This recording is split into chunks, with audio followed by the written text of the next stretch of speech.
2 minute और wait करते हैं बच्चों का, फिर मैं मीटिंग को लॉक कर रहा हूँ।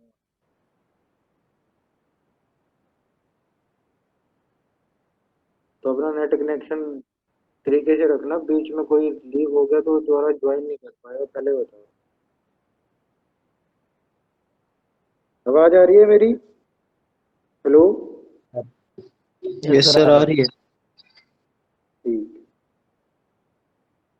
रेडी नहीं होते हैं बच्चे, 5 मिनट हो गई है।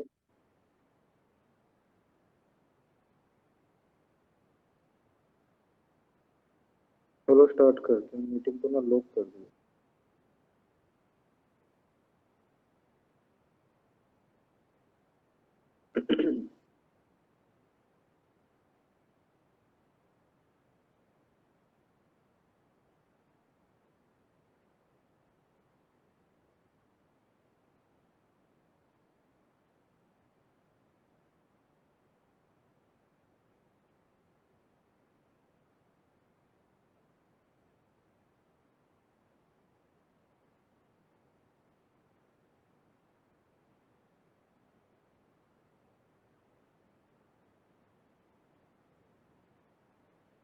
लास्ट लेक्चर में हमारा कहाँ तक हो गया था?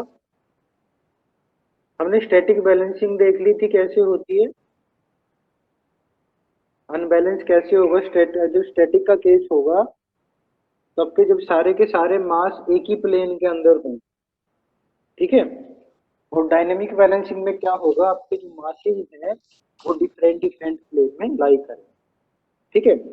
स्टैटिक बैलेंसिंग में हमने बैलेंसिंग कैसे की थी, जितना भी अनबैलेंस था आपके सिस्टम में, उस अनबैलेंस की अपोजिट डायरेक्शन में हमने हमारा बैलेंसिंग मास लगा दिया था, तो हमारी क्या हो गई थी, स्टैटिक बैलेंसिंग हो गई थी। और डायनेमिक बैलेंसिंग मैंने आपको करके दिखाई दी, ठीक है।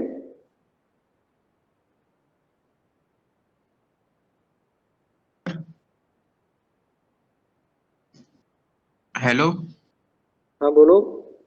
सर, ये ना स्टैटिक बैलेंस और मतलब ये डेफिनेशन समझ नहीं आई। अच्छा, कि ये सेंटर ऑफ ग्रेविटी। हाँ मतलब वो तो आपने बता दिया था कि एक तरफ अनबैलेंस है तो दूसरी तरफ सेम मास लगा देंगे अपोजिट डायरेक्शन में तो बैलेंस हो जाएगा। अब देखो, यहाँ पर सेंटर ऑफ ग्रेविटी देखो, यहाँ देखो, यहाँ पर आओ, यहाँ पर ऐसे दिखाते हैं। सेंटर ऑफ ग्रेविटी का ये क्या कहना चाह रहा है आपकी डेफिनेशन, रोटेटिंग मास। जब आपका सिस्टम स्टैटिक बैलेंस्ड होगा तो क्या होगा, जो उस सिस्टम की सेंटर ऑफ ग्रेविटी है वो उसकी सेंटर ऑफ एक्सिस जो रोटेशन है उस पर ही लाई करनी चाहिए। जब हमने ये मान लो, ये मेरी कोई शाफ्ट है, ये जब इस शाफ्ट पर कोई मास नहीं लग रहा और ये शाफ्ट यूनिफॉर्म मटेरियल की बनी हुई, ये शाफ्ट आपकी कुछ ऐसी है, ठीक है। जब तक इसके ऊपर कोई अनबैलेंस मास नहीं था, और ये इसकी सेंटर ऑफ रोटेशन लगा लो,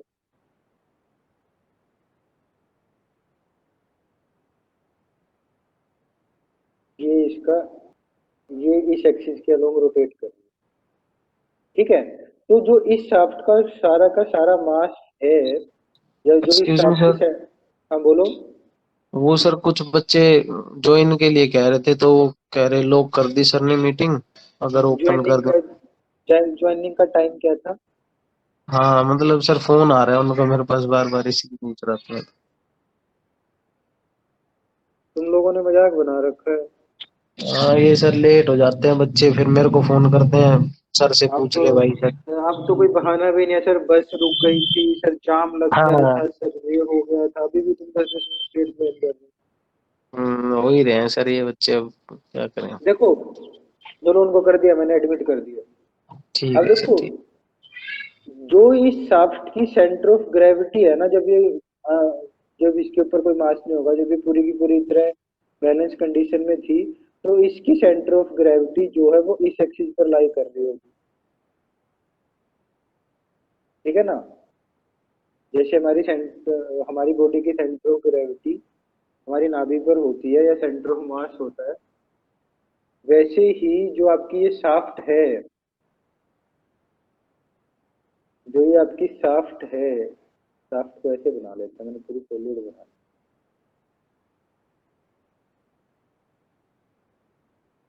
जो ये आपकी शाफ्ट है, जब ये रोटेट कर रही होगी, इसकी एक्सिस ऑफ रोटेशन ये रही होगी, सेंटर में होगी, ये थोड़ी ठीक नहीं बन रही है मुझसे, और इस सेंटर ऑफ एक्सिस से ये रोटेट कर रही होगी।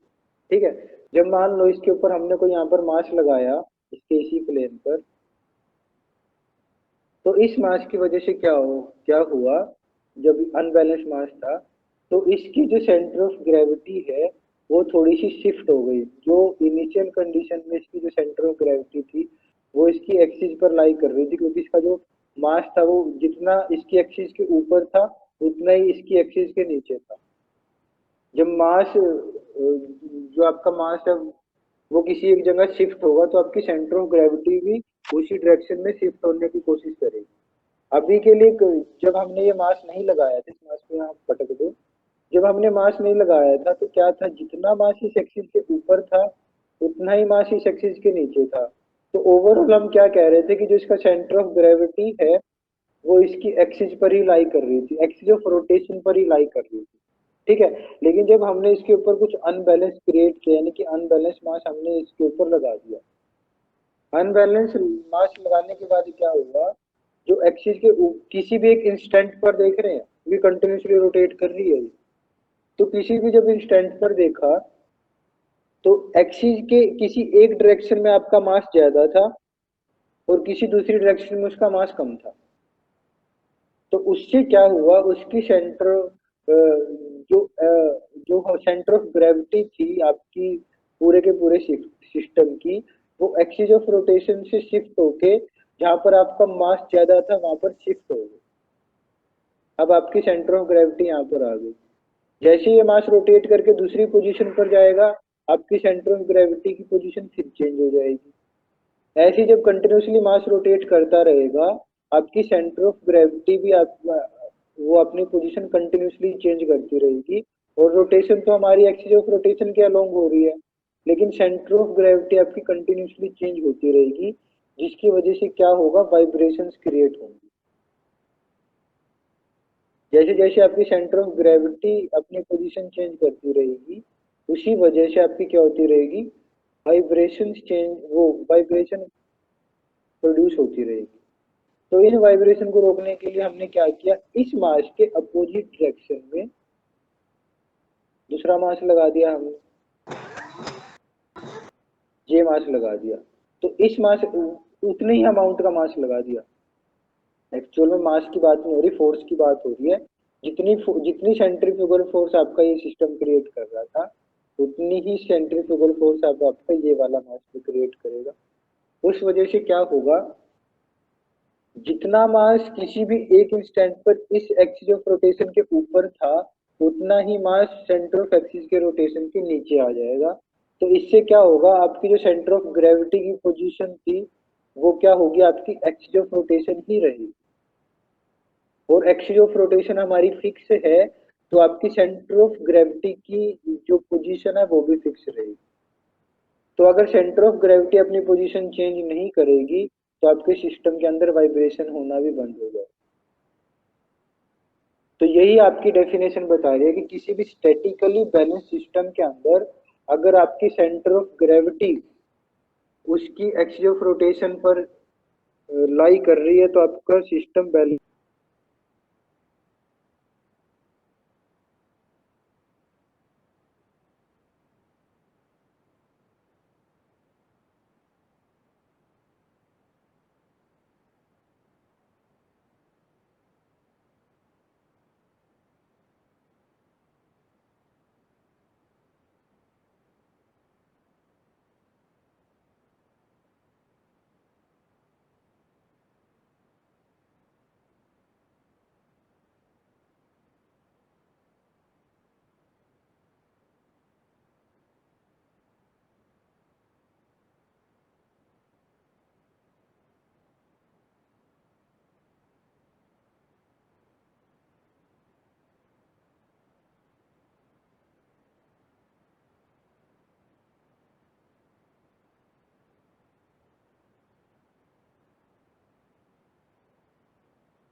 हेलो, आवाज आ रही है मेरी? Yes sir. हाँ, तो मैं क्या, हाँ, कहाँ था मैं क्या बता रहा था तुम लोगों को?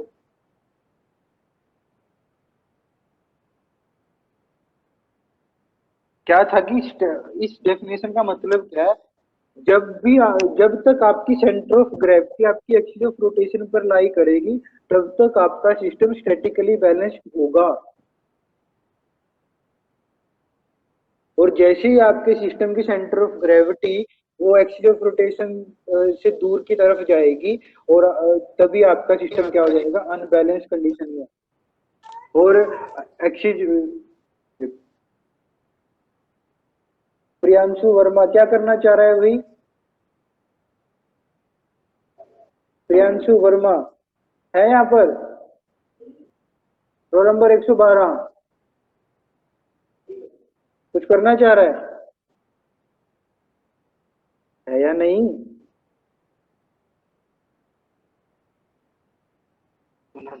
लोग भी ऐसी तैसी कर देते हैं। क्या बता रहा था? हाँ, सेंटर ऑफ ग्रेविटी अपनी पोजीशन तभी चेंज करेगी जब किसी एक डायरेक्शन में आपकी फोर्स इंक्रीज हो जाए या मास इंक्रीज हो जाए। सेंटर ऑफ ग्रेविटी एक्चुअल में फोर्स से रिलेटेड होती है, और सेंटर ऑफ मास आपका सिर्फ मास से रिलेट करता है। तो यानी कि जब किसी एक डायरेक्शन में आपकी फोर्सेस ज्यादा होंगी, आपकी सेंटर ऑफ ग्रेविटी उस तरफ शिफ्ट हो जाएगी। तो जब उन फोर्स को बैलेंस करने के लिए आप उस अनबैलेंस फोर्स के अपोजिट डायरेक्शन में फोर्स लगाओगे, तो आपकी सेंटर ऑफ ग्रेविटी की पोजीशन आपकी सेंटर जो एक्सिस ऑफ रोटेशन है उस पर दोबारा आ जाएगी, तो आपका सिस्टम क्या हो जाएगा, स्टैटिकली बैलेंस हो जाएगा। ठीक है, समझे क्या कहना चाह रहा हूँ, जो बच्चा पूछ रहा था? समझ गया सर। ठीक है ना? कुछ डाउट और किसी बच्चे को इस डेफिनेशन में? तो आपका सिस्टम स्टैटिकली बैलेंस तब तक है जब तक आपकी सेंटर ऑफ ग्रेविटी आपकी एक्सिस ऑफ रोटेशन पर लाई कर रही है। सेंटर ऑफ मास में कंफ्यूज नहीं होना। सेंटर ऑफ मास सिस्टम के मास से रिलेटेड होता है, और आपकी सेंटर ऑफ ग्रेविटी आपकी फोर्सेज से रिलेटेड होगी। और अनबैलेंस फोर्सेज की वजह से ही आता है। देखो, मास का अपना रोल होता है, लेकिन यहाँ पर दो चीजें आपके फोर्सेज को क्रिएट कर रही हैं, क्योंकि सेंट्रीफ्यूगल फोर्सेज लग रही है। एक तो आपका मास उस फोर्स का कारण है, और एक आपकी जो एंगुलर वेलोसिटी है रोटेशन की, एक वो उस चीज का कारण है। तो इन दोनों चीजों की वजह से आपकी फोर्स क्रिएट, सिर्फ मास की वजह से फोर्स क्रिएट नहीं हो रहा। ठीक है, तो हमने स्टैटिक बैलेंस अनबैलेंस देख लिया था कैसे है। अब क्या किया, कोई एक शाफ्ट थी, उस शाफ्ट पर तीन ऐसे ऐसे मास लग रहे थे। ये उस शाफ्ट का साइड व्यू दिख रहा है, मैं इसका ना एक व्यू और बना लेता हूँ। उस शाफ्ट की एक्सिस कुछ ऐसी थी, उस शाफ्ट पर हमने तीन मास लगा रखे थे। वो तीन मास जब आप, ये तो साइड व्यू से देख रहे हो, जब इनको फ्रंट व्यू से देखोगे वो एक ही लाइन में दिखेंगे, क्योंकि एक ही प्लेन में है। और वो एक ही लाइन पर आपको कैसे कैसे देंगे, उनकी एंगुलर मूवमेंट। देखो, इस मास की जब प्रोजेक्शन यहाँ पर लोगे, इस मास की प्रोजेक्शन यहाँ ले लो, और इस मास की प्रोजेक्शन यहाँ पर ले लो आप। तो जब इनको फ्रंट से देखोगे, ये M1 की पोजीशन होगी। ये M1 आपको फ्रंट से कुछ ऐसा दिखेगा।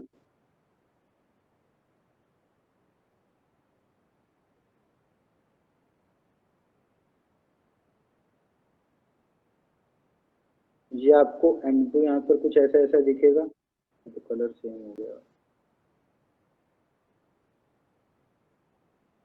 ये जो M3 है, ये M3 की पोजीशन, ये M3 आपको कुछ यहाँ पर दिखेगा, और M2 आपको दिखेगा पूरा ब्लैक, ले लेते हैं।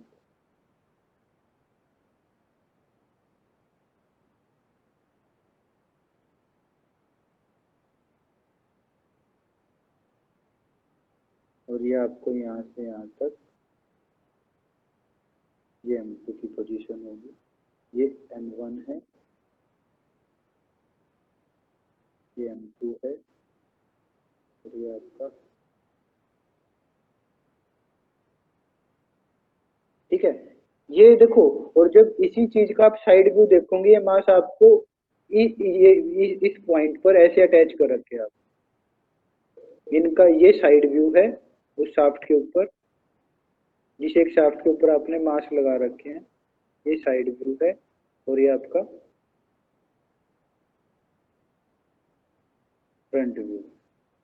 ठीक है, तो देखो अब ये शाफ्ट है, ये शाफ्ट कंटिन्यूसली जो ये मासेज है, ये उस शाफ्ट के ऊपर कंटिन्यूसली रोटेट कर रहे हैं विद एंगुलर वेलोसिटी ओमेगा।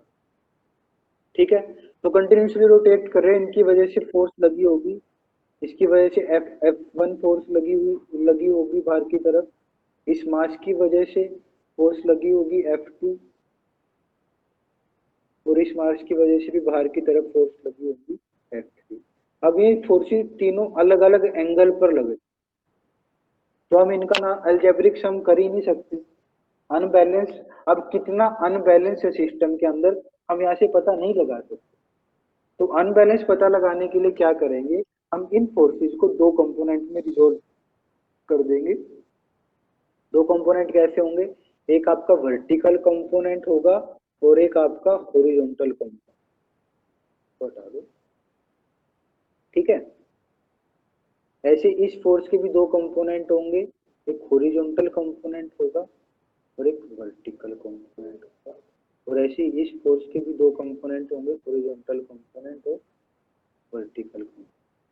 हम सारे वर्टिकल कंपोनेंट का अलजेब्रिक सम कर देंगे, और सारे हॉरिजॉन्टल कंपोनेंट का अलजेब्रिक सम करने के बाद अगर वो सम आपका जीरो आ रहा है, वर्टिकल फोर्सेस का सम भी जीरो आ रहा है और हॉरिजॉन्टल फोर्सेस का सम भी जीरो आ रहा है, तो आपका सिस्टम क्या होगा, स्टैटिकली बैलेंस सिस्टम होगा। ठीक है, और अगर वो सम जीरो नहीं आ रहा है, तो आपका सिस्टम क्या होगा, स्टैटिकली अनबैलेंस सिस्टम होगा। तो उसको बैलेंस करने के लिए आप क्या करोगे, जितना अनबैलेंस आपको मिला है, जितना भी अनबैलेंस आपको सिस्टम के अंदर मिला है, उस अनबैलेंस के अपोजिट डायरेक्शन में आप उतनी ही फोर्स का मास अटैच कर देंगे, तो आपका सिस्टम स्टैटिकली बैलेंस हो जाएगा। पहले देखो अनबैलेंस निकालना कैसे,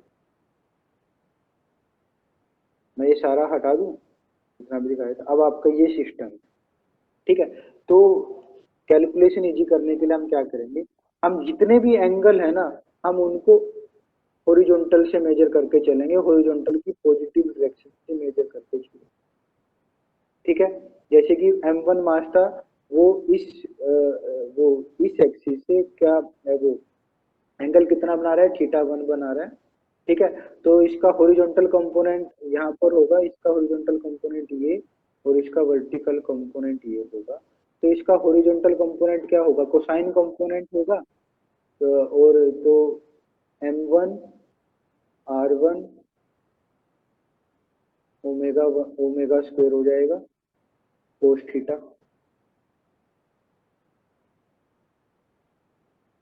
कोस θ1, M R1 omega square cos θ1, ये इसका क्या हो जाएगा, हॉरिजॉन्टल कंपोनेंट हो जाएगा। इसका वर्टिकल कंपोनेंट क्या हो जाएगा, फोर्स की बात हो रही है क्योंकि जब मास रोटेट करेगा इसकी फोर्स क्या होगी, M1 R1 ओमेगा स्क्वायर होगी। ठीक है, वर्टिकल कंपोनेंट क्या हो जाएगा, M1 R1 omega square sine θ1 हो जाएगा। ठीक है, देखो अब मैं जब इस फोर्स के कंपोनेंट निकालूंगा, इस फोर्स का हॉरिजॉन्टल कंपोनेंट तो ऐसे जाएगा, यानी कि अपोजिट डायरेक्शन में जाएगा ना, उसकी डायरेक्शन को शो करने ये आपकी क्या थी, F2 फोर्स। तो आपको इसका हॉरिजॉन्टल कंपोनेंट पता होने के लिए इस वाले एंगल का पता होना चाहिए। पहले वो 1 वाली फोर्स को हटा दूंगा,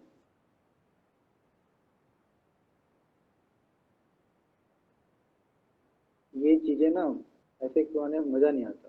तो जो देखो ये वाली फोर्स आपकी कुछ ऐसे लग रही, ऐसे जा रही थी ना M2 मास की वजह से, तो इसका हॉरिजॉन्टल कंपोनेंट आपका क्या होगा, ये वाला होगा, और इसका वर्टिकल कंपोनेंट आपका ये वाला होगा। तो ये वाला एंगल आपका कितना होगा, ये वाला एंगल, ये आपका एंगल होगा 180 माइनस थीटा 2। तो आपका कोसाइन कंपोनेंट आ जाएगा 180 माइनस थीटा 2, और आपको ये डायरेक्शन मिल जाएगी अपोजिट डायरेक्शन। इसका दूसरा काम और हो सकता है, अपोजिट डायरेक्शन को हम अगर साइन कन्वेंशन ले तो इस डायरेक्शन वाले को हम पॉजिटिव लेके चलेंगे और इस डायरेक्शन वाले को हम नेगेटिव लेके चलेंगे, ठीक है। तो इसका दूसरा काम क्या हो सकता है, अगर हम ये मान के चले कि हमारे जो सारे एंगल है ना वो मैं उनको इसी एक्सिस से मेजर करके लेके चलूंगा इस डायरेक्शन से, तो जो आपका कोसाइन कंपोनेंट आएगा, इस मास का कोसाइन कंपोनेंट उसको दिखा नहीं पाएंगे, उसका कोसाइन कंपोनेंट आप मान लो कुछ आएगा कोस थीटा 2 आएगा। और थीटा 2 आपका किस क्वाड्रेंट में लाई करेगा, यहाँ से सेकंड क्वाड्रेंट में लाई कर रहा है, और सेकंड क्वाड्रेंट में आपका कोसाइन क्या होता है, नेगेटिव ही होता है। तो आपका इस मास का जो कंपोनेंट है जिसकी डायरेक्शन हमें दिखने में ऐसी लग रही है, वो न्यूमेरिकल वैल्यू भी आपकी नेगेटिव आ जाएगी। आपको बार बार फोर्स की डायरेक्शन देखने की जरूरत नहीं है, आपको एंगल पता है, वो एंगल ऑटोमेटिकली उस फोर्स की डायरेक्शन को शो कर देगा। इसी वजह से हम क्या लेके चल रहे हैं, हमारे सारे एंगल्स को यहीं से मेजर करके लेके चले हैं। थीटा 1 तो आपको सिंपली समझ आ गया, और इसके दो कंपोनेंट भी समझ आ गए। ऐसे ही m2 के दो कंपोनेंट क्या होंगे, m2 r2 omega square cos theta 2, ये इसका हॉरिजॉन्टल कंपोनेंट होगा कोस थीटा 2, और इसका साइन कंपो ये क्या हो जाएगा आपका हॉरिजॉन्टल कंपोनेंट आ जाएगा, और वर्टिकल कंपोनेंट क्या आ जाएगा, इसका साइन कंपोनेंट आ जाएगा फोर्स इनटू साइन थीटा 2 आ जाएगा। तो मैं आपको कहना क्या चाह रहा हूं, जब आप एंगल्स को इस एक्सिस से मेजर करके चलोगे ना, तो जितने भी आपके कोसाइन कंपोनेंट होंगे वो आपके हॉरिजॉन्टल कंपोनेंट को बता रहे होंगे, और जितने भी आपके साइन होंगे, साइन वाले कंपोनेंट होंगे, वो आपके वर्टिकल फोर्सेस को बता रहे हैं। आपकी फोर्सेस को सिंप्लीफाई करने के लिए ही है, क्योंकि अगर आप एक्चुअल देखना चाहोगे तो आपको हर जगह फिर नए नए एंगल निकालने पड़ेंगे। इसके कंपोनेंट कुछ ऐसे होंगे, तो यहाँ से फिर आपको ये सारे एंगल दोबारा मेजर करने पड़े। तो इस चीज को सिंप्लीफाई करने के लिए हमने क्या किया, हम सारे एंगल को इस एक्सिस से मेजर करके चलेंगे, और जब सारे एंगल्स को आप यहाँ से मेजर करते चलोगे तो जितने भी आपके एंगल के कोसाइन कंपोनेंट होंगे वो सारे हॉरिजॉन्टल कंपोनेंट होंगे, और जितने भी आपके साइन वाले कंपोनेंट होंगे, ये साइन वाले जितने भी कंपोनेंट होंगे ये आपके वर्टिकल कंपोनेंट होंगे, और जितने भी आपके कोस वाले कंपोनेंट होंगे ये आपके हॉरिजॉन्टल कंपोनेंट, ठीक है। तो इन सारे वर्टिकल कंपोनेंट्स का अलजेब्रिक सम और इन सारे हॉरिजॉन्टल कंपोनेंट का अलजेब्रिक सम, अगर वो 0 हो रहा है, ये देखो आप कहोगे सर ओमेगा स्क्वायर कहाँ गया, जब आप इनका सम करके 0 के इक्वल पुट करोगे, इन्होंने एक्चुअल में स्टैटिक बैलेंस की कंडीशन बताई है बुक के अंदर।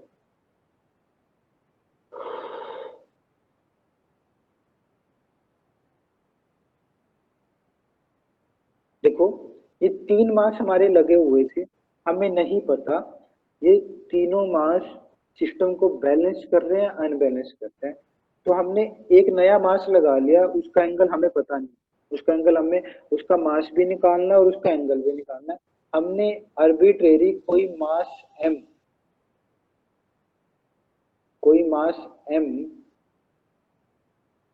किसी रेडियस r पर और किसी एंगल थीटा पर यहाँ पर लगा दिया बैलेंस करने के लिए सिस्टम को। अगर इन तीनों की वजह से आपका सिस्टम बैलेंस है तो इस मास की वैल्यू आपकी 0 आ जाएगी, अगर सिस्टम बैलेंस नहीं है तो इस मास की वैल्यू कुछ ना कुछ आएगी, नॉन इक्वल टू 0 है। तो अब इन तीनों, इस मास की वैल्यू हमें पता नहीं, इस मास की हेल्प से मैं मेरे सिस्टम को बैलेंस करना चाह रहा हूँ। तो क्या करूंगा, अभी 4 मास का सिस्टम हो गया और इस मास को लगाने के बाद मैं ये मान के चल रहा हूँ कि मेरा सिस्टम बैलेंस हो जाएगा चौथे मास को लगा के। तो जैसे ही सिस्टम बैलेंस कब होगा, जब सारे हॉरिजॉन्टल कंपोनेंट का सम 0 होगा और सारे वर्टिकल कंपोनेंट्स का सम 0 होगा। और हॉरिजॉन्टल कंपोनेंट कौन से थे आपके, सारे कोसाइन वाले जितने भी कंपोनेंट्स थे वो आपके हॉरिजॉन्टल कंपोनेंट थे, और सारे जितने भी आपके साइन वाले कंपोनेंट्स थे वो आपके क्या थे, वर्टिकल कंपोनेंट। तो जब आप इनको 0 के इक्वल पुट करोगे, जब आप इनको 0 के इक्वल पुट करोगे सारे के सारे हॉरिजॉन्टल कंपोनेंट्स को और सारे के सारे वर्टिकल कंपोनेंट्स को आप 0 के इक्वल पुट करोगे, तो यहाँ से आपको तो मास m की वैल्यू मिल जाएगी। न्यूमेरिकल मैं आपको करवाऊंगा, इसके तो न्यूमेरिकल करवाना पड़ेगा आपको मुझे। जैसे ही आप इन सारे, मान लो देखो इनकी वजह से फोर्स कुछ लगी 100, इसकी वजह से कुछ फोर्स लगी 200, इसकी वजह से फोर्स कुछ लगी 300, ठीक है। तो जब इनका अपने कंपोनेंट लिया, इसका हॉरिजॉन्टल कंपोनेंट कुछ आ गया, मान लो आपका 60 आ गया, और इसका वर्टिकल कंपोनेंट आपका कुछ मान लो कि 30 आ गया या 50 आ गया मान लिया, ठीक है। ऐसे ही इस फोर्स का हॉरिजॉन्टल कुछ आ गया, मान लो 140 आ गया, और इसका वर्टिकल कुछ आ गया आपका 80, मान लो 70 मान लो, ठीक है। फोर्सेस की बात कर रहा हूँ, ये 300 था, इसका हॉरिजॉन्टल मान लो कुछ 220 आ गया, और इसका वर्टिकल कुछ डाउनवर्ड डायरेक्शन में दिखेगा आपको, इसका मान लो आपका कुछ 100 आ गया।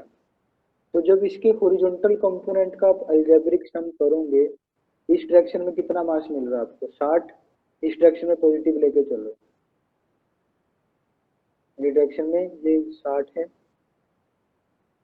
माइनस कितना है, माइनस 40 हो जाएगा, और माइनस 220। जब इनका आप सम करोगे नॉट इक्वल टू 0 आएगा। तो इसको बैलेंस करने के लिए मैंने क्या माना था, हमने एक मास m माना था,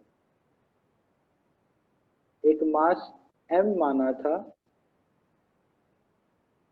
किसी रेडियस r पर माना था, और किसी एंगल थीटा पर माना था, ठीक है। तो उस मास का अगर ये मास मैंने ऐसे लगाया तो इसका हॉरिजॉन्टल कंपोनेंट भी कुछ इस डायरेक्शन में जाएगा, और वो क्या होगा, एम आर कोस थीटा होगा, M R omega square cos theta होगा। देखो यहाँ पर ओमेगा क्यों नहीं दिख रहा, ओमेगा सब में कॉमन होगा, तो ओमेगा जब कॉमन निकाल के 0 की तरफ लेके जाऊंगा वो कट जाएगा, इसी वजह से। तो इसका अब आप माइनस में क्या करोगे, एम आर कोस थीटा हो जाएगा, ओमेगा स्क्वायर निकल के वहां से कैंसिल आउट होगा। तो यहाँ से आपको क्या वैल्यू मिलेगी, एम आर कोस थीटा की एक वैल्यू मिल जाएगी आपको, कि अगर जो आप मास लगाना चाह रहे हो उसका हॉरिजॉन्टल कंपोनेंट की वैल्यू इतने अमाउंट के इक्वल होनी चाहिए, तो आपका सिस्टम स्टैटिकली बैलेंस हो सकता है। ये तो हॉरिजॉन्टल की बात हुई। ऐसी जब वर्टिकल कंपोनेंट को करना स्टार्ट करोगे, वर्टिकल कंपोनेंट मैंने इसका 50 माना, तो ऊपर वाली डायरेक्शन को पॉजिटिव लेके थे मैं 50 प्लस इसका कितना लिया था हमने 70 माइनस इसका कितना लिया था 100, ठीक है। और जब हमने ये वाला मास लगाया, इसका वर्टिकल कंपोनेंट भी ऊपर की डायरेक्शन में होगा, वो क्या होगा, एम आर साइन थीटा होगा।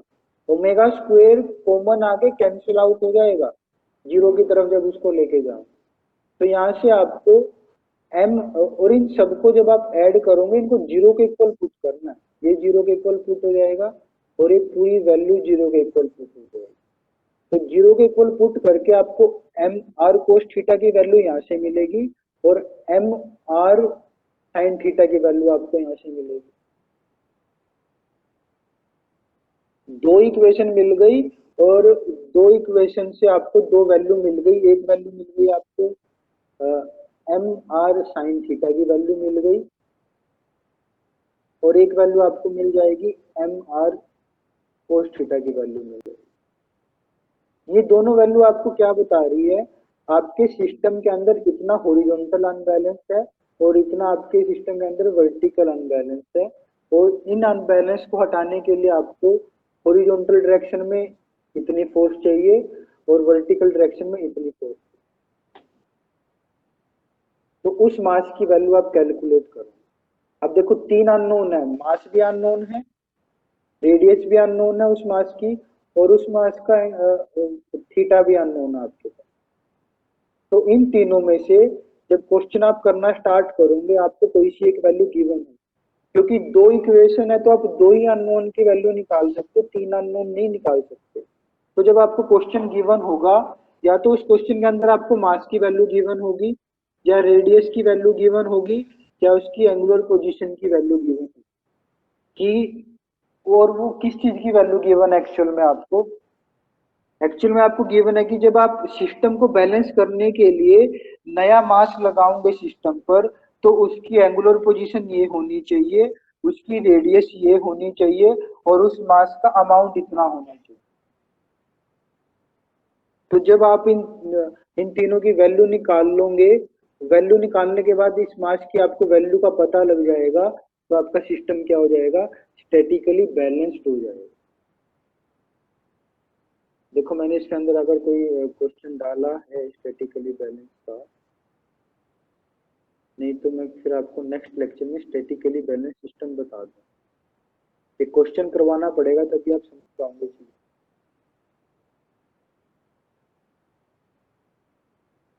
ये रहा, ये आपका जो क्वेश्चन है ये आपका स्टैटिकली बैलेंसिंग का है। 5 मास है आपके, टोटल मिला के 5 मास हैं कि एक सेम प्लेन पर ही रोटेट कर रहे हैं। रोटेट का मतलब किसी शाफ्ट के किसी एक प्लेन पर आपने 5 मासेज को लगा रखा, ठीक है। वो शाफ्ट कुछ ऐसी थी, उस शाफ्ट के इस प्लेन पर ये एक प्लेन हो जाएगा,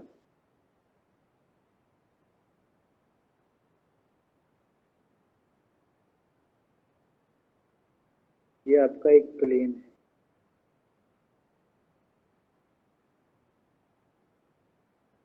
ठीक है।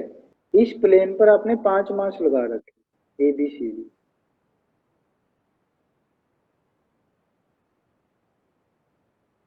एक मास ऐसे, एक मास ऐसे, एक मास ऐसे, एक मास ऐसे और एक मास ऐसे, ये 5 मास कुछ ऐसे लगे हुए हैं सिस्टम पर, और उनकी रेडियस, वो जो रोटेशन वाली रेडियस है वो सबकी सेम दे रखी है।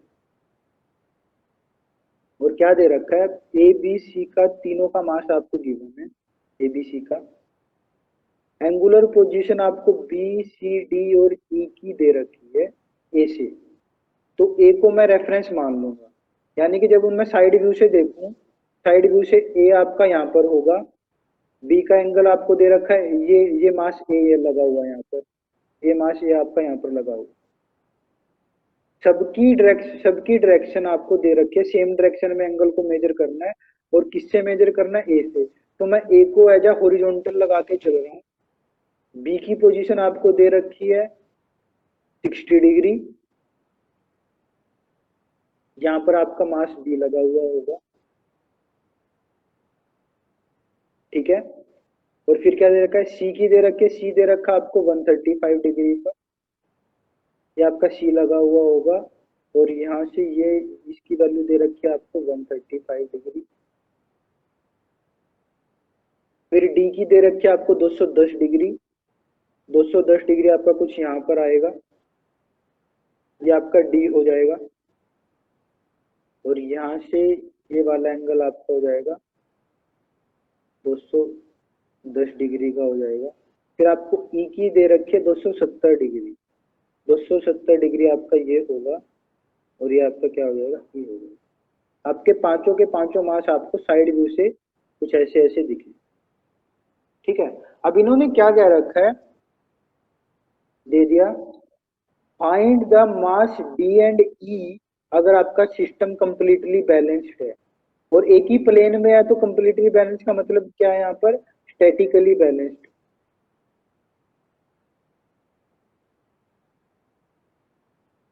आपका सिस्टम क्या है यहाँ पर, स्टैटिकली बैलेंस सिस्टम है। इन्होंने गिवन कर दिया, तो अगर स्टैटिकली बैलेंस्ड है तो क्या होगा, इन पांचों मास की फोर्सेज का अलजेब्रिक सम क्या होगा, 0 होगा। पांचों के पांचों मास की वजह से जो फोर्सेज लग रही हैं, उन फोर्सेज के हॉरिजॉन्टल कंपोनेंट का और वर्टिकल कंपोनेंट का अलजेब्रिक सम क्या होना चाहिए, 0 होना चाहिए, तभी आपका सिस्टम क्या होगा, बैलेंस्ड होगा, ठीक है।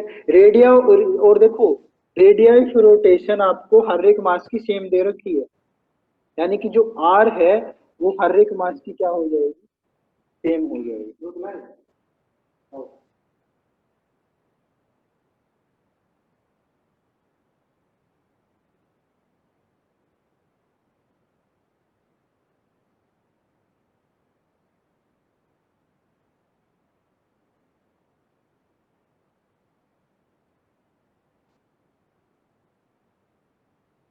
तो आपकी रेडियस रोटेशन देखो सबकी सेम दे रखी है, तो जब इनका अलजेब्रिक सम करते हुए जाओगे आपका आर तो कैंसिल आउट हो जाएगा, ओमेगा सबका सेम रहेगा, ओमेगा भी कैंसिल आउट हो जाएगा। तो जो आपकी इक्वेशन बचेगी वो सिर्फ आपकी मास की फॉर्म में इक्वेशन बचेगी, एम की फॉर्म में इक्वेशन बचेगी। और देखो, और दो इक्वेशन आएंगी आपकी, एक हॉरिजॉन्टल की इक्वेशन आएगी और एक वर्टिकल की इक्वेशन आएगी। और देखो एंगल आपको हर एक मास का दे रखा है, एक ही ए का खुद से एंगल क्या होगा, 0 होगा, तो इसका कोई वर्टिकल कंपोनेंट होगा नहीं, ए का सिर्फ क्या होगा, हॉरिजॉन्टल कंपोनेंट होगा।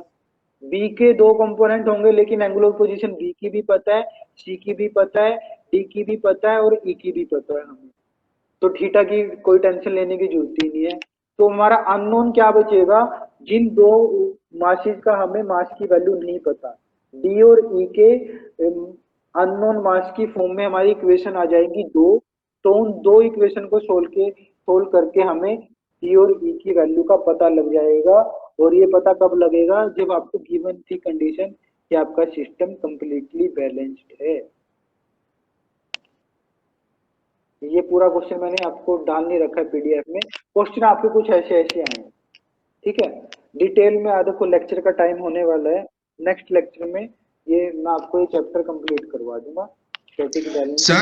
सर हाँ बोलो, हाँ बोलो, हेलो बोलो बोलो। सर, स्टैटिक मतलब वो हमेशा सेम प्लेन पे लगेगा। हाँ, सारे के सारे मासिज अगर सेम प्लेन पर हैं तो हमारा केस स्टैटिक बैलेंसिंग का है, लेकिन अगर एक भी मास दूसरे प्लेन में चला गया तो वो केस आपका डायनेमिक बैलेंसिंग का हो गया, ठीक है सर। ठीक है ना। डायनेमिक बैलेंसिंग में हमें एक टर्म एक्स्ट्रा कैलकुलेट करनी हो जाती है, वो आ जाती है हमारी कपल, और कुछ नहीं, ये वाली। डायनेमिक बैलेंसिंग में आप एक नई चीज कैलकुलेट करते हो, वो क्या कैलकुलेट करते हैं, आप कपल को कैलकुलेट करते हो बस। और अगर पेपर ऑब्जेक्टिव होंगे तो आपको बस इन्हीं चीजों का पता होना चाहिए कि स्टैटिक बैलेंसिंग में आपकी सेंटर ऑफ ग्रेविटी आपकी एक्सिस ऑफ रोटेशन पर लाई करती है, आपके सारे मासेस एक प्लेन पर ही लाई करते हैं, आप फोर्सेज का अलजेब्रिक सम लेते हो, ये स्टैटिक बैलेंसिंग के केस है। डायनेमिक बैलेंसिंग में क्या होगा, आपके मासेस अलग अलग प्लेन पर लाई करेंगे, आपके दो तरह के अनबैलेंस होंगे, एक तो फोर्स का अनबैलेंस होगा और एक कपल का अनबैलेंस होगा, और उनकी हम बैलेंसिंग करते चलेंगे डायनेमिक बैलेंस। एक एक नंबर में तो आपको क्वेश्चन ऐसे ही पूछेगा, एक एक नंबर के न्यूमेरिकल नहीं बनते बैलेंसिंग वाले चैप्टर, लेकिन थ्योरेटिकल क्वेश्चन आ सकते हैं। जो जो मैं आपको बता रहा हूँ उनको पढ़ते रहो, आपका हो जाएगा, क्योंकि अगर पेपर सब्जेक्टिव होगा तब बैलेंसिंग वाला चैप्टर इम्पोर्टेंट है, अगर ऑब्जेक्टिव होगा तो क्वेश्चन ज्यादा बनते ही नहीं है। ठीक ठीक है ना। सर अगर ऑब्जेक्टिव पेपर होगा तो कितने क्वेश्चन आएंगे मैक्सिमम सर? भाई वो तो मैं कैसे बता दूं। सर कुछ आइडिया है कॉलेज खुलने का कि कब तक खुल सकते हैं? नहीं भाई देखो, स्कूल खुले थे, स्कूल में सारे बच्चे पॉजिटिव आने स्टार्ट हो गए, स्कूल भी बंद हो गए, तो कहाँ से खोल दें आप ओके बोलो। सर। एक आधा बच्चा वैसे पॉजिटिव हो गया तो दिक्कत हो जाएगी। और सर गुलशन सर कैसे हैं? उनको हो गया था ना कोविड? भाई है, सुधार है उनकी तबीयत, लेकिन वो 14 दिन तो क्वारंटाइन रहना ही पड़ेगा ना। हाँ ये तो है सर।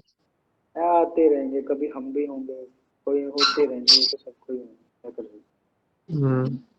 जब तक वैक्सीन नहीं आती तब तक बचे रहो, बस हम तो यही उम्मीद करते हैं सर, ठीक है ना। आ जाएगी 1-2 महीने में वैक्सीन, बचे रहो तब तक घर में बैठ के, ठीक है। ये देखो, ये जो इन्होंने दिखा रखा है, ये देखो, ये जो नया मास्क लगाया है यहाँ पर, ये इन्होंने बैलेंसिंग के लिए लगाया, ठीक है। और जितना बैलेंसिंग से रिलेटेड चीज है, बैलेंसिंग एक्चुअल में ना सामने खड़े होकर दिखाई जाती है। मैं जितना बता पा रहा हूँ उतना बता पा रहा हूँ, मजा मुझे भी नहीं आ रहा पढ़ाने में, तो सच्ची बता रहा हूँ। जो चीज बतानी चाहिए कि मैं वो चीज बता नहीं पा रहा हूँ आप लोग। ये सही कह रहे हो सर आप, ऑनलाइन में वो मजा नहीं आ रहा जो लाइव पढ़ने में आता है।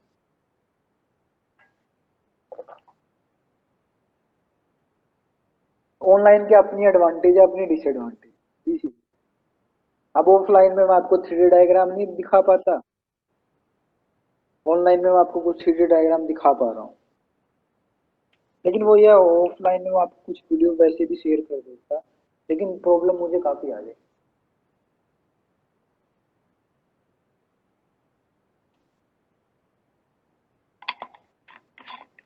चलो कोई नहीं, जितना भी हो रहा है आपका, अगर पेपर ऑब्जेक्टिव होगा, जितना मैं आपको चीजें बता रहा हूँ ना, उनको नोट करके रखा करो या उनको दिमाग में रखा करो। जो जो थ्योरी मैं मुंह से बोल रहा हूँ, ऑब्जेक्टिव क्वेश्चन वहीं से बनने हैं और कहीं से नहीं बनने, क्योंकि जब तक बच्चों को थ्योरी नहीं आएगी वो क्वेश्चन कर ही नहीं सकते। जितना आपको बताया जा रहा है उसको ध्यान में रखो, ऑब्जेक्टिव क्वेश्चन उसी बेस पर बनने हैं आपके, ठीक है। Okay sir.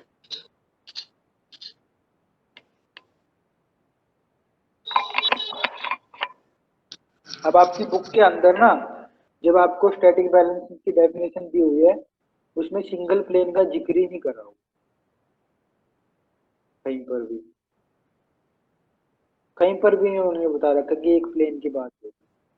लेकिन स्टैटिक बैलेंसिंग का कंसेप्ट सिंगल प्लेन पर ही अप्लाई होगा। इस पूरी डेफिनेशन पर कहीं पर भी सिंगल प्लेन की बात नहीं कही गई, लेकिन वो ऑब्जेक्टिव तो बन सकता है सिंगल प्लेन के ऊपर कोई क्वेश्चन। तो जब ऑब्जेक्टिव बनता है, वो ऑब्जेक्टिव क्वेश्चन कहीं से भी आ सकता है, आपके कंसेप्ट क्लियर होने, ठीक है ना।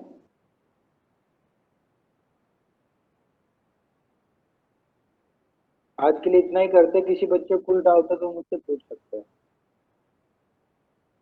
2 मिनट है हमारे पास, एनी डाउट?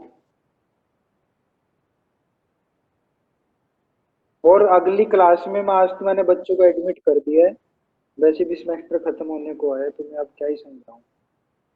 अभी भी तुम बच्चे लेट ज्वाइन करते हो,